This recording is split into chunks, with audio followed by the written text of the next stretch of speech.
So the first thing to say, I always start with this. It's a rather boring point, but it's a reminder that when we talk about beneficial ownership, we're talking about more than legal ownership. We're also talking about the control of companies and the ways in which people can direct a company's operations towards whatever ends they like if they have enough control. So that's a key aspect of some of the data collection that we'll come to later. I want to give you a little bit of background very quickly. We know that open ownership have been working with EITI for a good few years now. And one of the first things that I came across when working with EITI was the first model beneficial ownership form that EITI produced in Excel format, aiming to support countries to meet that requirement 2.5 in the EITI standard. And in fact, I think it was maybe 2 years ago now, maybe 2019, that I did a little review of it and gave some feedback to EITI. And that's where this work started. So that's the EITI little bit of background. And I'd also been working on the open ownership side on the beneficial ownership data standard, thinking about how information about ownership and control can be collected and structured to make it easily shareable. One of the important things about beneficial ownership information and data is that it is most valuable when you can bring it together with other information. We know how complicated some company structures are.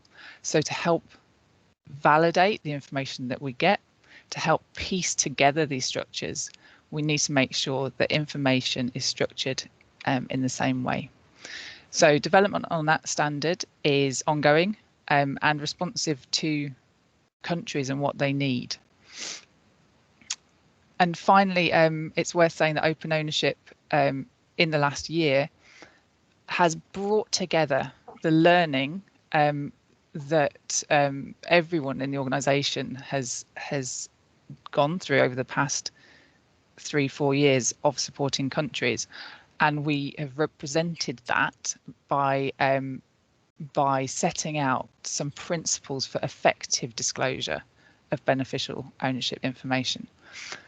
All of this comes together in the work that I've done over the last year or so with Christina at EITI on reviewing the first model beneficial ownership form and then producing an updated one which is in line with these principles and will hopefully elicit sufficient detail, which is one of the principles of effective disclosure. So we'll come on to the form now. I've talked a bit about the data standard. I've talked about structuring the information. The other thing that we wanted to do with this form was also embody some of the good practice around making it usable. So you can have a really, you can have a form that, has a field for every single piece of information. It might be a hugely long form and it might not have enough guidance for people. If people can't approach a form and understand what it's asking, then it's no good. So we were working from both ends here. We were working from the perspective of producing well-structured beneficial ownership information and collecting it in such a way that people understand what they're being asked. So on to the uses of the form. I think the main use that it is likely to have for folks such as yourself is reviewing or even drafting regulations and guidance. So the idea that this is a form that you can just take and start giving to companies that's not its first purpose. Its first purpose is to help people understand what good data looks like for beneficial ownership. So, for example, if you are considering how to include and how to collect information about publicly listed companies, your secretariat or your MSG members might look to the form to see what information you actually need about publicly listed companies. Or if you're thinking about state-owned enterprises and how to represent what information you need about companies and entities that might have a state link, again, you can go to the form to look for that. Secondly, it can be a reference point once you get to the stage of designing a form. If you're working with a team on maybe a web form or even paper forms, you can go to the form to look at the kinds of techniques that are used to help people fill it out. And I'm talking about going to the form to look for this, but actually the guide I think is just as useful because it gives lots of supporting information about form design. There's this idea of it being a reference point. It could also, for maybe a very small number of countries and jurisdictions, it might be a starting point for a form. It might be that the form does represent and reflect the context in your jurisdiction, and it is close enough to that to actually be a starting point and a model for the kind of form that you might need. I want to stress that because it's the case that when it comes to beneficial ownership forms and collection of information, obviously the collection of information is so heavily dependent on the particular definitions that you're using and thresholds that you're using for beneficial ownership. So even beyond the requirements in the EITI standard, there are many decisions that MSGs have to make about what they're going to collect. So in many cases, countries and jurisdictions will need to develop very customized forms that tightly fit their regulations. And finally, I thought it was worth mentioning the revising of existing regulations, existing forms, looking at what is already in place at this point in 2021 and using the form as a bit of a comparator to see where things might be improved and where small changes might be made. I think there are lots of other uses for it as well. I'm going to leave the other uses question open because I would like to maybe hear from some of you at the end of the presentation and to hear how you think that it might be useful. And so onto the guide and the key features there. I just wanted to pull out one or two things here. So let me open up the guide here. So this is the accompanying information and support for the form. It's in the format of questions and answers, and I wanted to point out that there's some useful pointers here. So how do we design a good quality form? This is some really general advice about how to make forms approachable for people. So offering definitions of terminology, for example, I've seen quite a lot of forms, beneficial ownership forms, where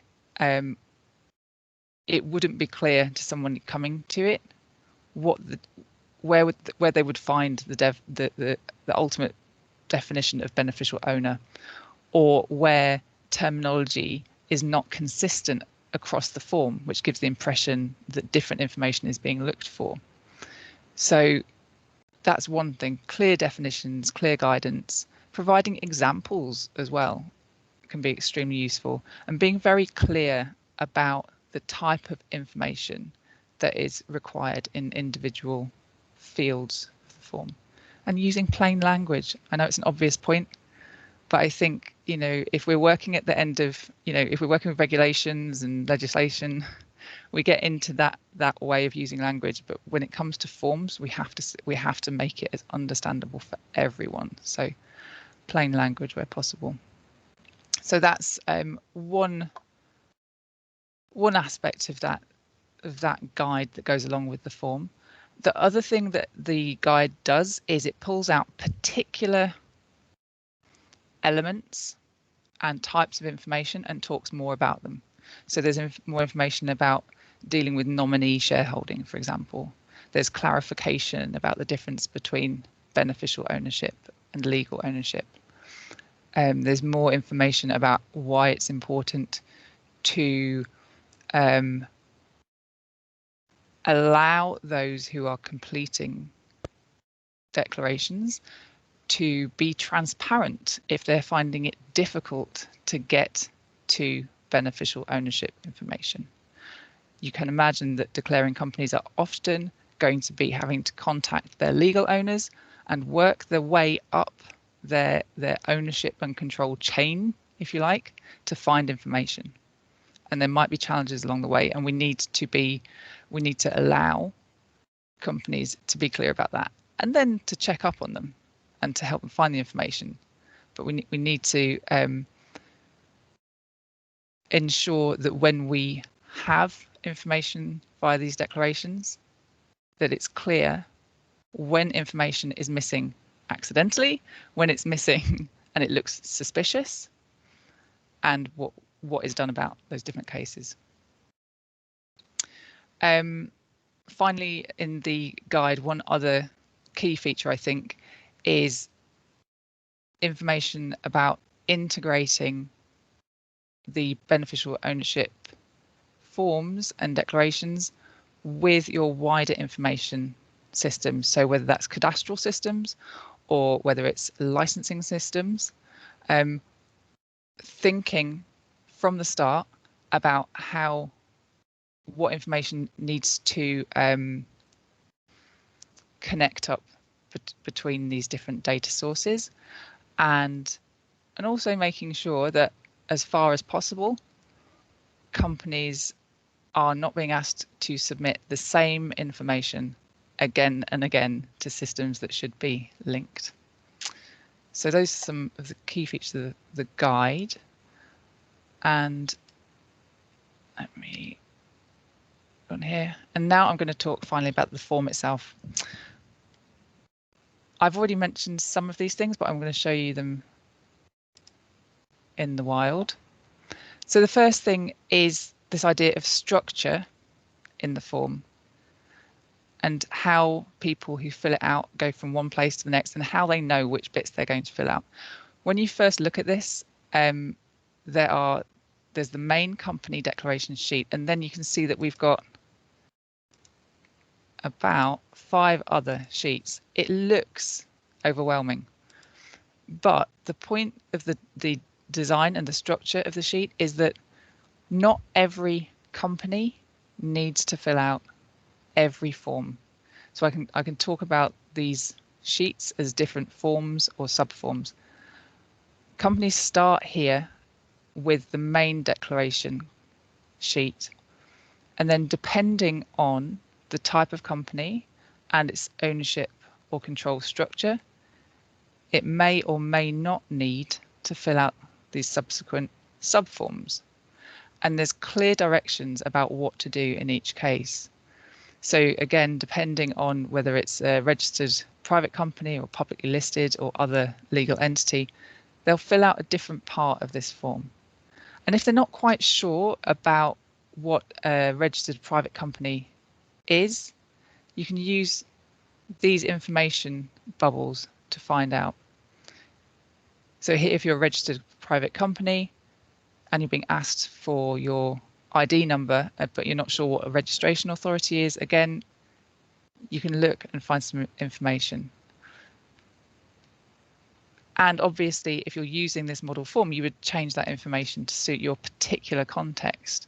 And one key element of these forms is that they are neutral when it comes to definitions. We have not used any particular definition of beneficial ownership. We have not used any particular definition of state-owned enterprise. We put in placeholders so that you can add those or you can look at them from your context. So here we have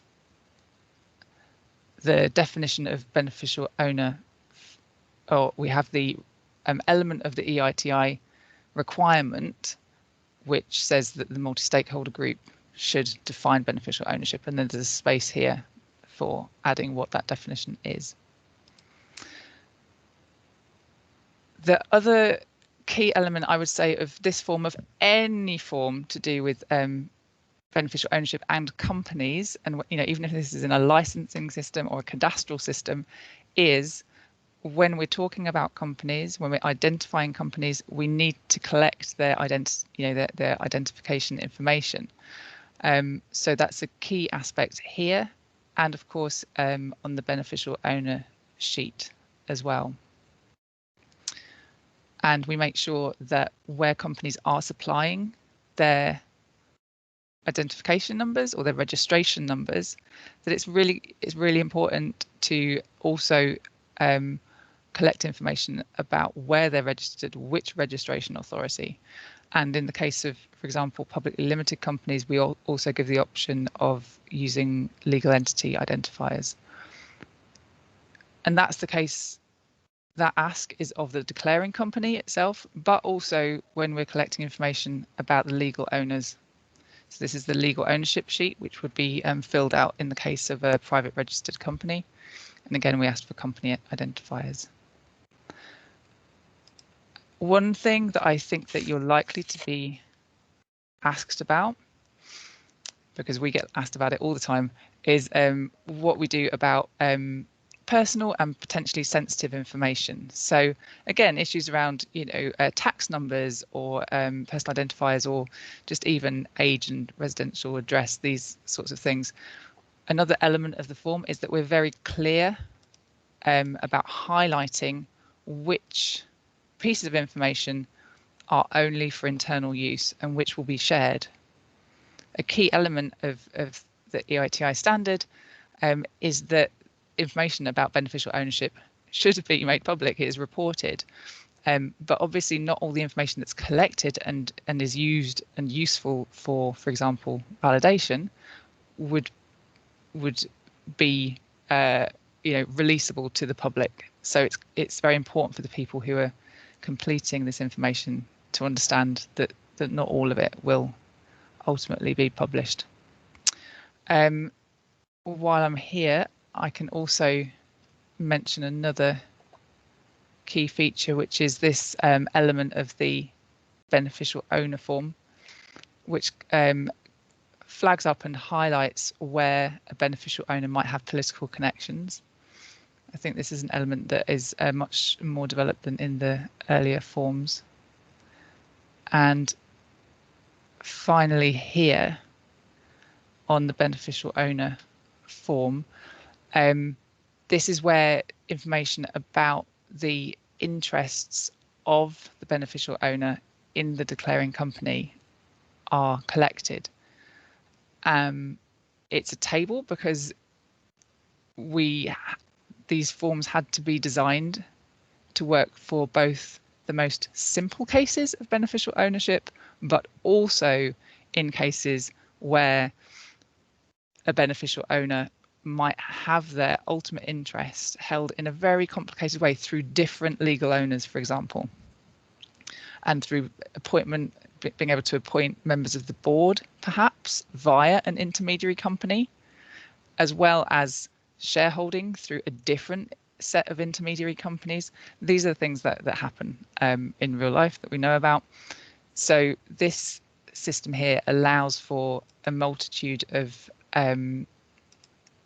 of types of control or types of economic interest to be noted, and for those interests to be connected to intermediate legal owners, so intermediary companies where those beneficial owners are exercising their rights indirectly rather than directly. I think those were, I mean, these forms obviously are extensive, and as I said, not every sheet would be filled out in every case. So, for example, if you have a private registered company, then you would start here, you'd fill out its name, address, and then you would focus on section 4 of this main declaration form. If this company had just 2 legal owners, 2 people who are its legal owners, and then therefore also its beneficial owners, then all you would need to do is, apart from this covering sheet, you would also fill out the legal ownership sheet, and then you would fill out the beneficial owner sheet for each of those people. It's as simple as that. If there's no state ownership, if there's no state involvement with the company, and if there's no publicly listed companies, then it's a relatively simple affair. But I'm going to introduce you just to 2 other elements of the sheet which might help. So in more complicated cases of company ownership and control, and we've got a couple of examples here, we've just introduced this optional sheet where the company or the company representative can literally draw a picture of their ownership and control structure. If that helps them to accurately report who their legal owners are and the way in which the beneficial owners exercise their interests, then it can be a huge aid to both them filling out the form and to the understanding of the people who are collecting information. So that's an optional extra, and these are examples of company ownership and control structures that have been reported in the past. Finally, I wanted to mention that there is one form here which is not for the company or the company representative to fill out. This is a part of the form or a section which is, we've called it form administrator only, and the purpose of this is to prompt form designers and regulators to consider the management of this information. So how do companies get the form? Is it an online form? Is it a paper form? If it's a paper form, or if they are prompted to declare their information, then perhaps the date on which the form is issued should be collected. And certainly the date when the form is completed and returned should be collected. If the company has mining licenses and its details are known on other information systems, then here is a chance to collect that information, their license IDs or the projects that the company is involved with. Maybe there's some kind of reference on a cadastral system. That information can be collected here so that everything can be linked up. And there's also a section which prompts people to think about what to do with the information once it comes in, the review and the verification of the information. What are the processes around that? Those are just a few of the many, many features of the form, and I do want us to be able to get to questions before too long. There are myriad features that I could talk about, but I think it's going to be more useful to respond to people's questions. So hopefully, looking through it prior to the meeting and my very short review of the form there might have prompted some thoughts about how else the form could be used and where you see it fitting into the advice and the support that you're offering to your jurisdictions. I'm going to, I think I'm going to end there.